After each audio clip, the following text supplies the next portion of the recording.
I'm Mike Sweeney's first cousin, one of 26 first cousins we share.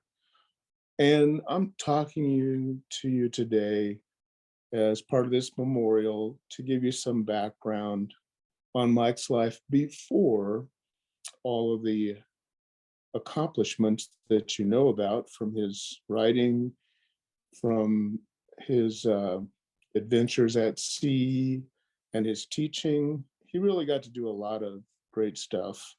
As I was listening to his commencement speech, I was struck by some things that he said about challenging the students to a life of service. I was thinking about the obituary, the really detailed timeline that Carolyn put together there, and our interactions over time. We grew up together. Among those many cousins, my grandparents had a farm near Atchison, Kansas, which is about an hour away from Kansas City, where I live. Mike talked about himself often as a family man, and this was something that we all grew up with, this sense of family. We gathered at the farm. If you can imagine, the 26 kids sometimes were all there, and the 7 sets of aunts and uncles, including my parents and his parents. Our mothers were sisters, and they were part of a family of 7 kids raised by Lester and Winnie Billings. The place was so special to all of us kids. We gathered there often, not just holidays, but sometimes during summer vacation. I'm going to show you a picture here of the grandparents and my grandfather's sister and brother. So there's 4 old people in this picture, which might be at their 50th wedding anniversary first. Then I'm going to show you a picture of my grandparents and all their 7 children. Mike's mother is on the right, and mine is next to her. And then I have a couple of pictures of Mike at early ages, one when he was 14, and one was probably his graduation from high school picture. And then one more picture of all of us 16 grandsons sitting on a teeter-totter with Grandpa that he made for us out on the farm. I can't tell you who everybody is in this picture. Which one is Mike? I'm not sure. All the grandsons were gathered for this picture for some reason. It's not surprising that he chose a life of service, because his aunts and uncles included teachers and nurses and one school board president, and just all kinds of people who served, in a couple of them in the US military. Actually, a couple of the aunts too served in the military. You know, we were surrounded by these examples growing up, and these gatherings kept us close. We were all proud of Mike and his brothers, also very accomplished people.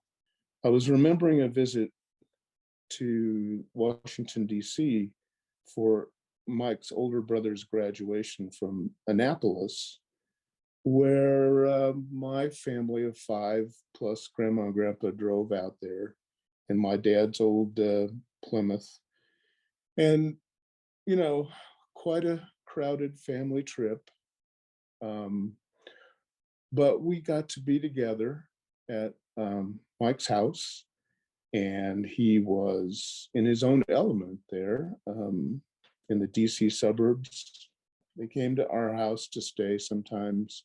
I have a brother 4 years younger, and so Mike and his brother Rick and Mark and I would often hang together, being all close in age. And I have a little revelation, I think, for a lot of Mike's friends, later friends, about why he was so good at the trivia games, because he didn't read just the things that he was assigned or some of the things that Carolyn mentioned in the obituary. He and his brother, Mike and Rick, would actually read the encyclopedia just for fun. And Mark and I just marveled at that. But he amassed a lot of knowledge. And Mark and I were maybe not quite as ambitious. We only read those encyclopedias when we had to for school, referred to them as the Encyclopedia Twins at one point. Over the years, Mike and I got together when we were young married people for weekends. There was a float trip on the James River when he was living down in Springfield, Missouri. This was a time when he referenced in his graduation speech that he made this so-called scary decision to leave his job as a reporter and go back to school and become a professor. And I remember us talking about that because I was also changing careers about then to become a teacher as well. Mike's dad was one of the most encouraging in my attempt to change careers. Mike's dad was a veterinarian. He was a science person. He didn't really understand. He told me one time he didn't really understand much about my study of English literature, except that diagramming sentences stuff. And I was regrettably had to tell him that we really don't do that anymore. So Mike and I saw less of each other going forward as adults as he moved around the country. But his parents retired back to Kansas City, so I got to see them a lot. They lived just a mile from this little business that I had.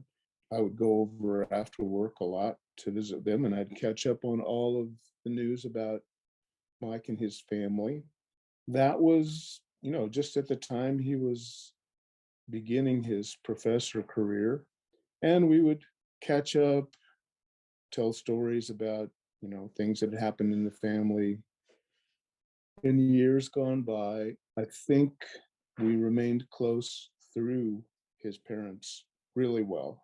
We got together for weddings and funerals, and we didn't see each other often, but we're so, always glad to see each other. We stayed close. The commencement speech, it was an excellent speech. And I say that with some authority since I taught public speaking for a number of years at the high school level. Mike's enthusiasm as a student and as a teacher, were the remarkable thing about him. My wife and I were talking about this just a little while ago, and she said how full of life and energy he always was, interested in everything, and we will miss him greatly. We loved Mike so much because he was so lovable. He was the kind of guy that really lit up a room.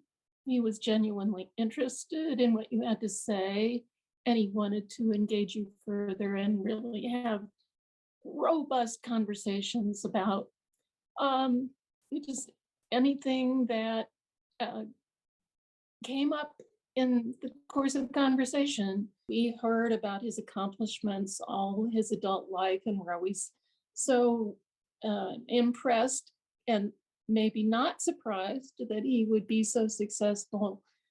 But it's difficult to think about him without thinking of him in context of his extended family. David has described, but also in the context of his nuclear family. What an incredible bunch. I'm sure the stories are being told by others of these four boys and how they really complemented and supported each other and always put a high priority on being together. Just lovely people, lots of laughter. I wanted you to know about Mike's substantial support system that helped to raise him to be the man he was. I'm confident he has a loving group of students that will remember him always.